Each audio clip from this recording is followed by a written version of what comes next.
My mom died a year and a half ago. It's like sometimes I can feel her around me. Mom? You have to be very careful. If you call out to one of the dead, all of them can hear you. I have never really been into any of these movies. I'm that guy. I'm the guy that walked out of the first Insidious. I do remember the first Insidious seemed to be very polarizing, where you came out and you told me how horrible it was. Yeah. And I was like, oh, wow. Hey, everybody, I hear it's terrible. And everybody was like, no, man, that movie was a lot of fun. It's like a roller coaster ride. It's like a haunted house. I don't know what Korey's deal No, is. it's that movie today where you ask people, where you say, man, I heard, if you haven't seen it, you say, man, I heard Insidious wasn't that good. And people respond, no, Korey's full of shit.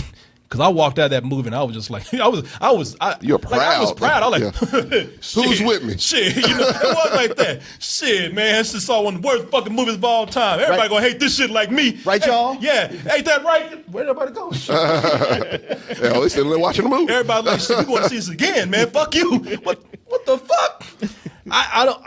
And another thing, these movies, I don't remember too much because I hate to admit it, but there's a part where I just kind of doze off. Every one of these movies, I have. Every one of them? Every one of them. There's a part where I have dozed off and thought, am I missing something? Was there something crucial? I remember you telling me how you would fall asleep in the first one. Yeah. And I don't fall asleep for long. It's only for about 15, 30 minutes. But, I walk out these movies refreshed. I'll tell you that much. That should be my criticism for the movie. What you think about Insidious? Refreshing. A refreshing horror film. I feel rejuvenated. But so I'm not the biggest fans of these movies. I actually find them and when I say cheap, I'm not talking about cheap to the point where I'm trying to be derogatory towards it. They're low. These movies are low budget films, and to me, they look like that. They look like spook houses to me, not in a good way. But for some reason, they've captured a lot of audiences out there that really like them. It's a Blumhouse movie, Blumhouse Pictures movie. So they really did make this on the cheap. But I will say this much. Every movie has progressively been putting up that. They add another $1 every movie. Okay. All right. First movie $5, last one was $6. Now we up to about, I think they actually spent an extra couple. I think we up to $10 on this movie. And I don't remember too much about the other two movies, so with this one, I can't even begin to tell you what the relationship is. I didn't get a chance to do the research on this because we had to see this tonight and rush to the studio. Now, I've not seen the first two, Uh-huh. but what I know from what I was told is that there's the old lady who dies in, I guess, the second one. So with this one being a character, it's a prequel. It's a prequel, yeah, and they do kind of tease the prequel in that last movie. And with this being a prequel, I liked how this starts out because we get some different characters right here, such as Quinn Brenner, played by Stephanie Scott. Oh my God, I'm being possessed by a demon. See? I'm talking that shit. I know. They're like, you gonna talk that shit, Korey? Oh, this movie's fucking awesome. I'll give it up better than sex. Oh my God, say it 5 times in a row. Where was I? I gave this what? But no, let me start over with that. I don't know what was going on. I was coughing up that Chinese food I had tonight. Quinn Brenner, played by Stephanie Scott. She's a teenage girl who she misses the loss of her mother dearly. And so, of course, when she claims that the spirit of her late mother is trying to contact her, her father says, "You crazy." Yeah, you need to stop living in the spirit world and get in this world and help wash the dishes and raise your brother and help me out because I ain't got nobody to do housework no more. She does that shit. She's always trying to act depressed. I miss Mom. I think she tried to call. He's just like, girl, if you don't quit trying to act crazy and get out of chores and don't fucking help me with these dishes and this boy over here, shit, you think you crazy? I'm gonna show you a fucking demon. Who's the dad? Is that Dylan McDermott? Yes, yeah. Dylan McDermott. And Dylan McDermott is a black father.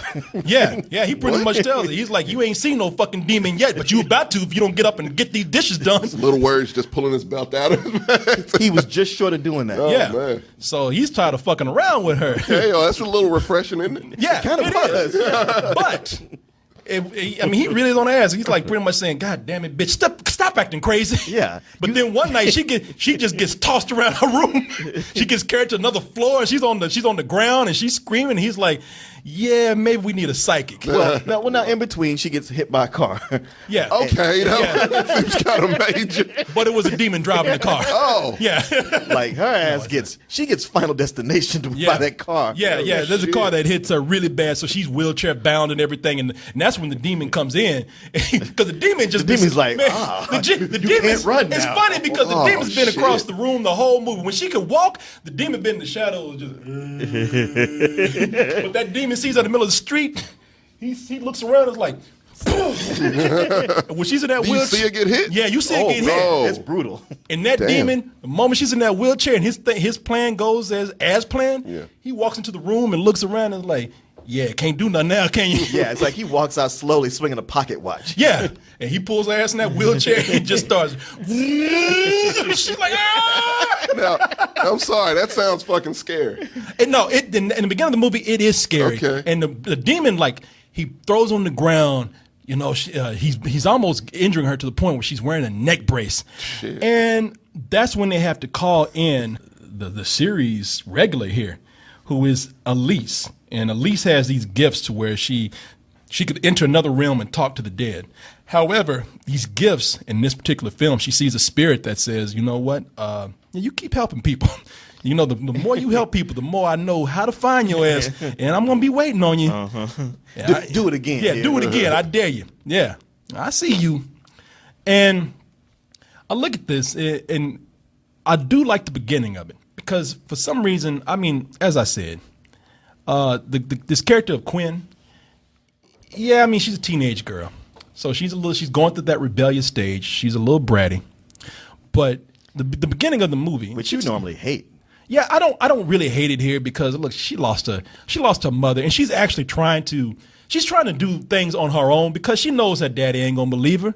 She knows that she can't go to the police, so she gets the name of a psychic, and it's Elise that we've seen in the last two Insidious movies.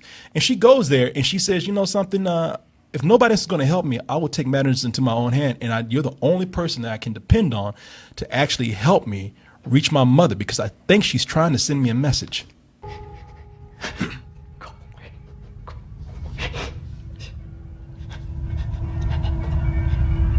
quiet. She's like, is that your dog? You hear that? You might want to feed that motherfucker. He's on a chain, right? She looked like a black dude. She looked like a black dude looking back there. Not a dog.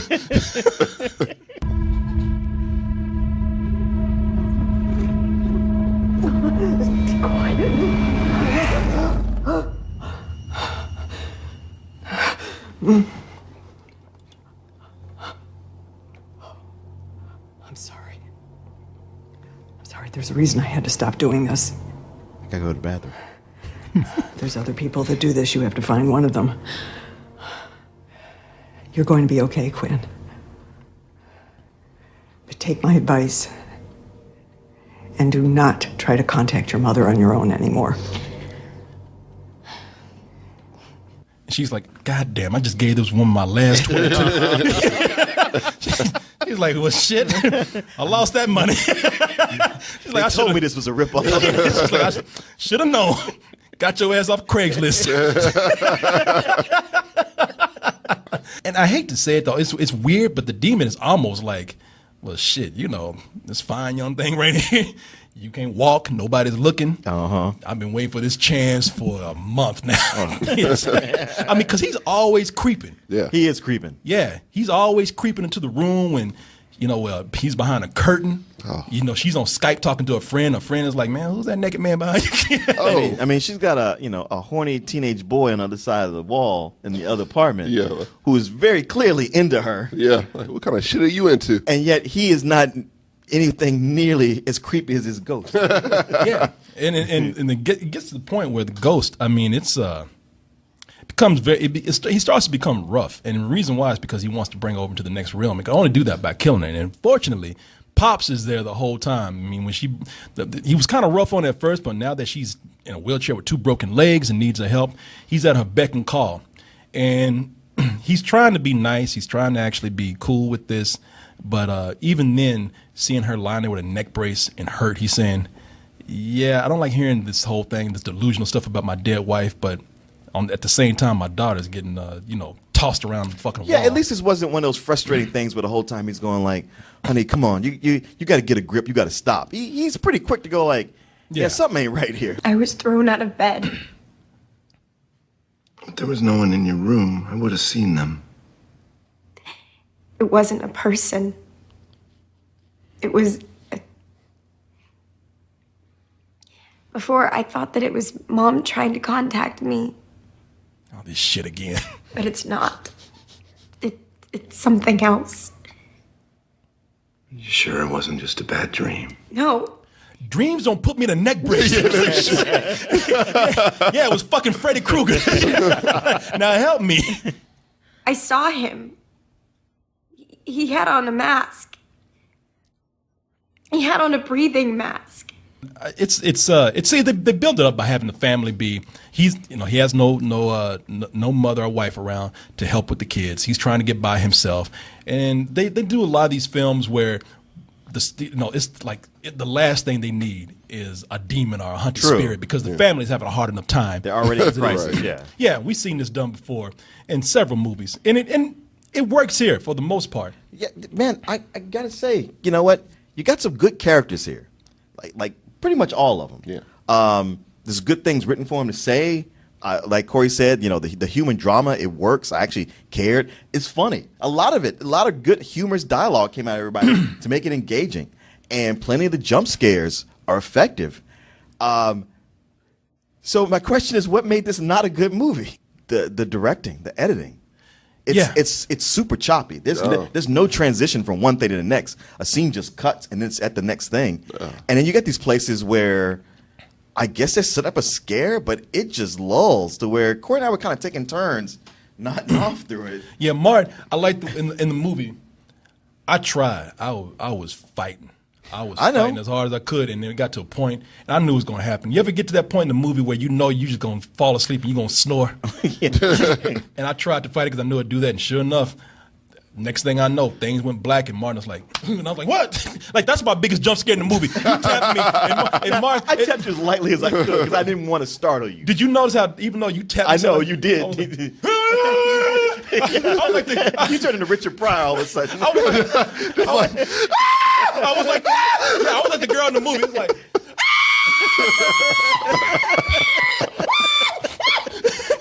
and Martin was like, you snoring. I was like, oh. And the next thing I know, I heard Martin over there, but Martin called himself. Yeah. Martin went like,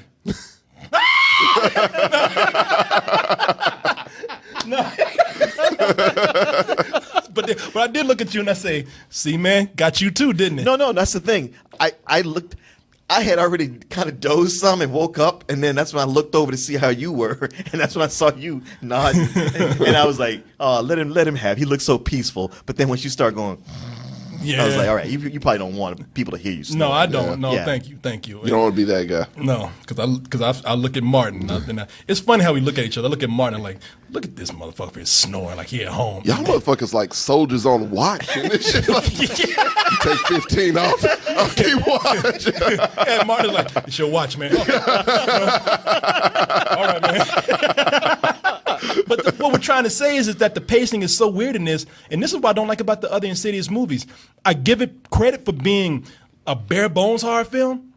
I give it credit for trying to be effective with very little. But man, there's points where there's hardly any music. Yeah. The scenes are slow, and it's so bare bones that it just lulls me to sleep, man. And with the way Martin is talking about how the cutting is, it just throws the pacing off. It does. Yeah, it'll just seem so dry, and you're like, technically, I like this, but man, they had just sapped the life out of this. Yeah, it's like something. They'll get you with a jump scare. They'll get you with a nice, and I don't even like jump scares, but that ghost. They got some good jump scares. I tell you whatever. Well, shit, when she gets run over by that car. Normally, it's just, they had the whole theater going like, what the fuck? Whoa, damn. Yeah. I mean, it was over, and people were still going like, woo. Oh, was that brutal?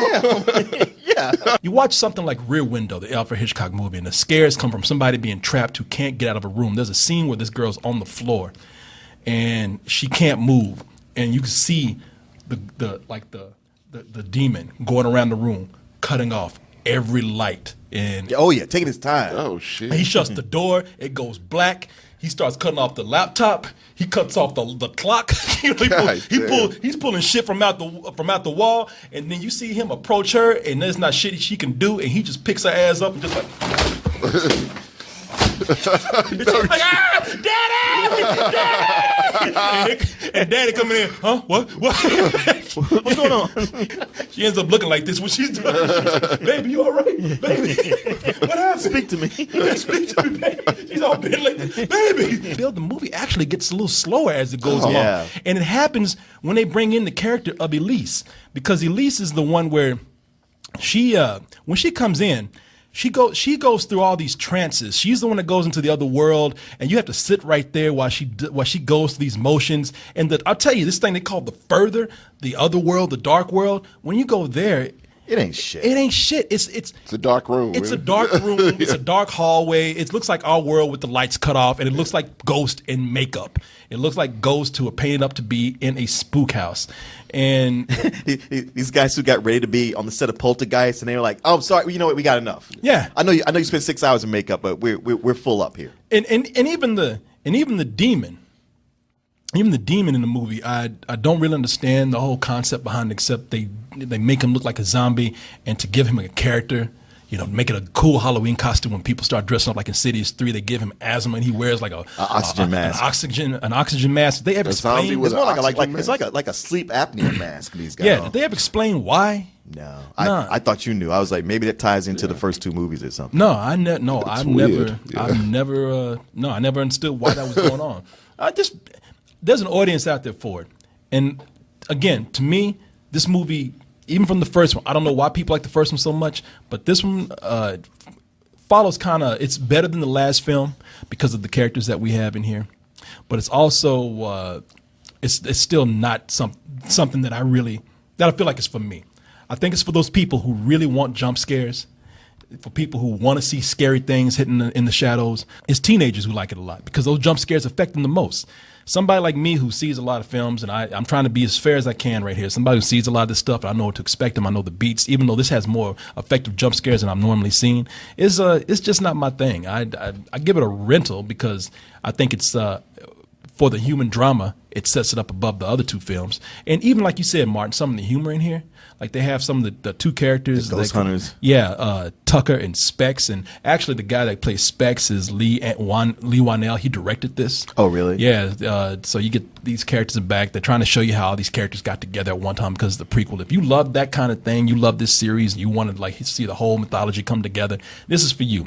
If you didn't enjoy it before, this one probably is more enjoyable than the rest, but not enough for you to go out your way to make an exception with this. So yeah, it's a rental. Yeah, it's got enough things to make me care and want it to be good. That's what makes it all that much more frustrating that it ends up just not being good, not holding on. Yeah, it does the opposite of what a movie should do, which is build and get faster as it goes. This slows way down. It's like, man, why are you trying to lose me? And the thing you tell me, like with those two characters, because yeah, they do kind of three kind of go off into the sunset to what will be, I guess, Insidious 1. I like those characters. I'd love to see them in that next movie, but I guess it's out already. And after this is done, I'm like, I don't want to see that movie. I just want to see those guys. Yeah, it's a rental. Yeah, it's a rental. I don't know. Like I said, if you into it right now, you already bought into it. You invested. So yeah, and enjoy yourself. I'm not trying to take away anybody's fun with this. I'll be waiting in the dark when the pain finally kills you. No!